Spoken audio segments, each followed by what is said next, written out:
साथियों, आज मैं बताना चाहता हूं कि कैसे लोग कर्जे की दलदल में फंसते जा रहे हैं। लोग अपनी समस्याएं बता रहे हैं और उसमें कई ऐसे केसेस हमारे सामने आए जो मुझे लगा मुझे आपसे संवाद करना चाहिए, आपको बताना चाहिए कैसे लोगों को कर्जे की दलदल में फंसाया जा रहा है या कैसे लोग फंस रहे हैं।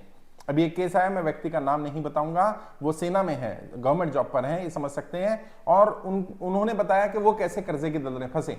आप सब भी अपना केसेस जब बताएंगे तो मैं कोशिश करूंगा उससे भी लोगों को बता पाऊं कि कैसे लोग कर्जे की दलदल में फंसते हैं और कैसे आप बच सकते हैं कि आप कर्जे की दलदल में ना फंसें। उन्होंने बताया कि सर, मैं कभी मेरे ऊपर लोन नहीं था, लेकिन मुझे लगा कि मुझे गाड़ी लेनी चाहिए अपने बच्चों के लिए, क्योंकि मैं तो सेना में रहता हूं, बाहर रहता हूं और बच्चों को आने जाने में, यहाँ ट्रैवल में दिक्कत आती है। तो मैंने एक गाड़ी के लोन के लिए अप्लाई कर दिया और क्योंकि मेरी सैलरी ठीक ठाक है, 70-80 हज़ार रुपए सैलरी आती थी, आराम से मेरा लोन हो गया गाड़ी का। 10 लाख रुपए की गाड़ी उन्होंने, मतलब 10 लाख का लोन कराया और बाकी कुछ डाउन पेमेंट देकर के गाड़ी उन्हें मिल गई और उन्होंने 7 साल के लिए उसकी किस्त बनवाई। आराम से उनका लोन जाने लगा। कहते अभी 6 महीने हुए थे, मुझे बैंक से कॉल आने लग गए कि आपका सिविल ठीक है, आपका ट्रैक रिकॉर्ड ठीक है, आपको पर्सनल लोन मिल जाएगा 10 लाख तक का, अगर आप लेना चाहें तो। कहते मुझे जरूरत नहीं थी, मैंने बार बार उनको कॉल्स को इग्नोर कर दिया, उन लोगों को मना कर दिया, लेकिन लगातार कॉल्स आते रहे, लोग मुझे कॉल करते रहे, बैंक वाले, कभी किसी बैंक से कभी किसी बैंक से। बाद में उन्हें पता चला वो बैंक से नहीं थे, डीएसए से कॉल थे, जो डायरेक्ट सेल्स एजेंट रखे जाते हैं, वो लोग कॉल कर रहे थे, लेकिन कॉल आ रहे थे।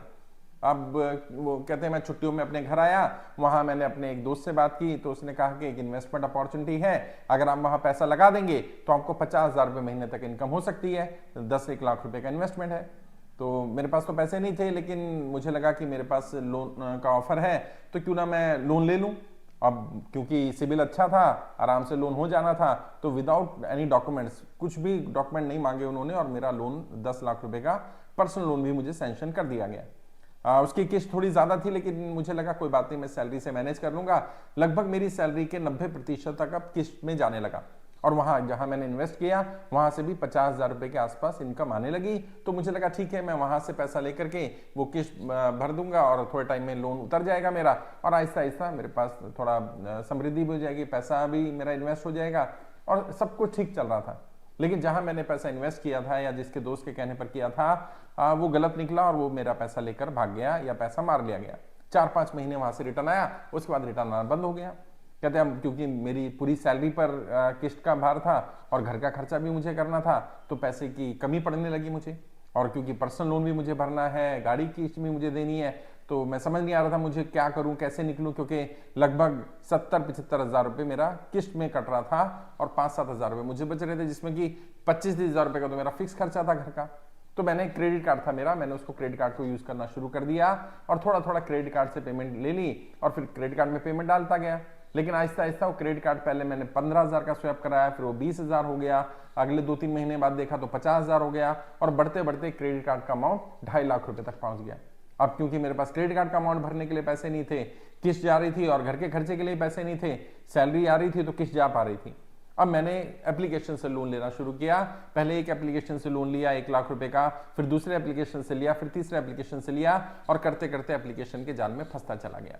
तब एप्लीकेशन का भी लोन नहीं जा पा रहा है जो ऐप लोन लिया गया है, ना क्रेडिट कार्ड से जो पेमेंट यूज किया वो नहीं जा पा रहा है, और क्योंकि सारा सैलरी का पैसा जो है वो किस्त में कट जाता है, तो घर के लिए खर्चे के लिए पैसे नहीं मेरे पास।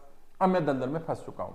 और उन्होंने बताया कि मैं अकेला नहीं हूं, ऐसे बहुत सारे साथी हैं जो कर्जे की दलदल में इस तरह से फंसे। साथियों, अब इस केस में देखें तो गलती क्या रही। सबसे पहली बात तो ठीक है, लोन लिया आपने, गाड़ी के लिए आपको जरूरत थी, बैंकों की एक गलती है या क्या कहें, वो भी बैंकों का काम है, क्योंकि उन्हें नए नए ग्राहक चाहिए। हर व्यक्ति का कोई ना कोई प्रोडक्ट होता है। बैंकों का प्रोडक्ट क्या है? बैंकों का प्रोडक्ट पैसा ही तो है, वो पैसा ही तो ब्याज पर देकर के आपसे कमाई करेंगे, तो वो तो पैसा बांटेंगे, वो तो कॉल करेंगे ही।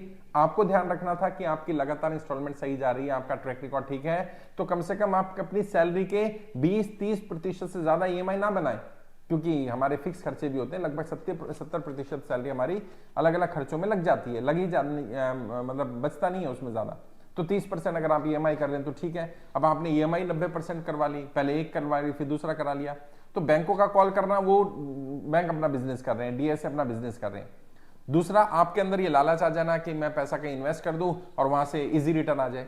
जब मैंने बार बार कहा है, मनी मैनेजमेंट में मैंने सिखाया, बिजनेस मैनेजमेंट में मैं सिखाता हूं, जो पैसा जल्दी आता है वो जल्दी चला जाता है। और यदि कोई आपको कहे इन्वेस्टमेंट करते समय खासकर से कि इसमें रिस्क फ्री है और रिटर्न ज्यादा है, तो दोनों बातें संभव नहीं है। ये तो हो सकता है कि रिस्क भी ज्यादा हो और रिटर्न भी ज्यादा हो, लेकिन अगर कोई कहे रिस्क नहीं है और रिटर्न ज्यादा है, तो तुरंत आपके कान खड़े हो जाने चाहिए थे कि ऐसा संभव नहीं होता।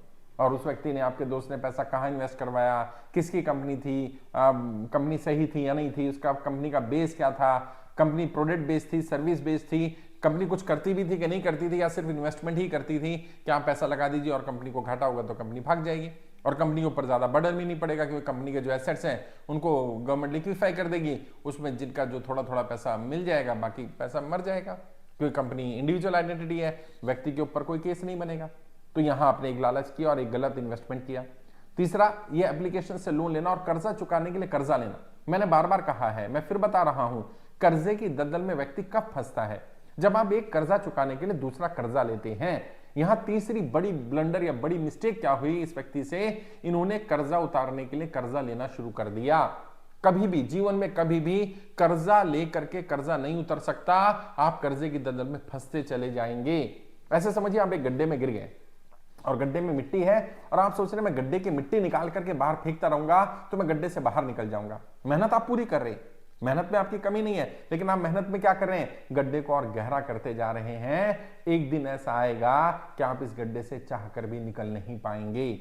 बहुत सारे लोग जो कर्जे की दलदल में फंसे, उन्होंने बताया इसी तरह के ऐसे ही चक्कर में वो फंसते चले गए।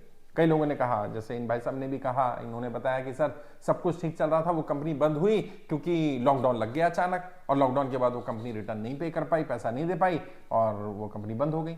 अब उस पर भी हम कभी किसी और वीडियो में चर्चा कर लेंगे कि लॉकडाउन के कारण कैसे दिक्कतें आई, किस तरह से व्यापार बंद हुए, किस तरह से लोगों को नौकरियों से निकाला गया, कितनी बड़ी बड़ी कंपनियां बंद हो गई, वो एक अलग इश्यू है। लेकिन ये बात सही है कि आपने अपने लेवल पर गलती नहीं करनी है। इन्वेस्टमेंट करते समय ध्यान रखिएगा, अगर कोई आपको ये झांसा देता है कि रिटर्न ज्यादा है, रिस्क नहीं है, तो तुरंत आपको सतर्क हो जाना चाहिए। दूसरा, कर्जे की दलदल से निकलने के लिए कोई सोर्स ऑफ इनकम जनरेट करिए, कहीं से पैसा आए, लेकिन ऐसा ना हो जाए कि ब्याज पर पैसा लेकर के आप कर्जे की दलदल से निकलना चाहें, निकल नहीं पाएंगे। अभी इन व्यक्ति के साथ तो सरकारी नौकरी है, सैलरी टाइम पर आ रही है, गाड़ी की किस्त जा रही है, पर्सनल लोन की किस्त जा रही है। उस व्यापारी की सोचो जो व्यापार करता हो और उसका व्यापार बंद हो चुका हो और उसका क्रेडिट कार्ड की पेमेंट भी जानी है, उसकी गाड़ी की EMI भी जानी है, उसकी घर के खर्चे भी होने हैं और कमाई खत्म हो चुकी है, वो क्या करेगा? ऐसे बहुत सारे लोग हैं, बहुत सारे केसेस आ रहे हैं, लगातार मेरे पास ऐसे लेटर आ रहे हैं, लोग अपने पत्र लिख रहे हैं। और आप भी अपनी समस्या अगर मुझे बताना चाहें तो आप यहाँ एड्रेस मिल जाएगा, हमारा एड्रेस पर लेटर भेज सकते हैं, मेरा व्हाट्सएप नंबर मिल जाएगा, उस पर आप जानकारी शेयर कर सकते हैं, कमेंट बॉक्स में लिख सकते हैं। कमेंट में लिखिए आपको क्या समस्या आ रही है, आप कैसे कर्जे की दलदल में फंसे, ताकि आपका एग्जाम्पल दूसरों की मदद कर पाए। और जिनका सही उदाहरण लगेगा मैं उसको वीडियो भी बनाने की कोशिश करूंगा, ताकि लोगों को बता पाऊं कैसे लोगों को फंसाया जा रहा है और कैसे आप कर्जे की दलदल से फंसने से बच सकते हैं, और कैसे अगर फंस गए तो बाहर निकल सकते हैं। मैंने बार बार कहा है, कर्जे के कारण कोई गलत कदम नहीं उठाना है। आप कर्जे की दलदल में फंसे, इसमें आपकी गलती नहीं है। और कैसे निकलेंगे, उसके लिए कर्जे से बाहर निकलने के 20 तरीके, मेरी ट्रेनिंग हुआ करती थी, पेड हुआ करती थी, अब उसको निःशुल्क कर दिया गया है। आप गूगल पे सर्च करिए कर्जे से बाहर निकलने के 20 तरीके, आपको ट्रेनिंग का लिंक मिल जाएगा, वीडियो मिल जाएगी, उस ट्रेनिंग को अटेंड करिए। उसमें 20 से ज्यादा तरीके बताए गए हैं, कोई ना कोई तरीका जरूर आपके काम आएगा, और मेरा विश्वास है आप कर्जे की दलदल से बाहर जरूर निकलेंगे।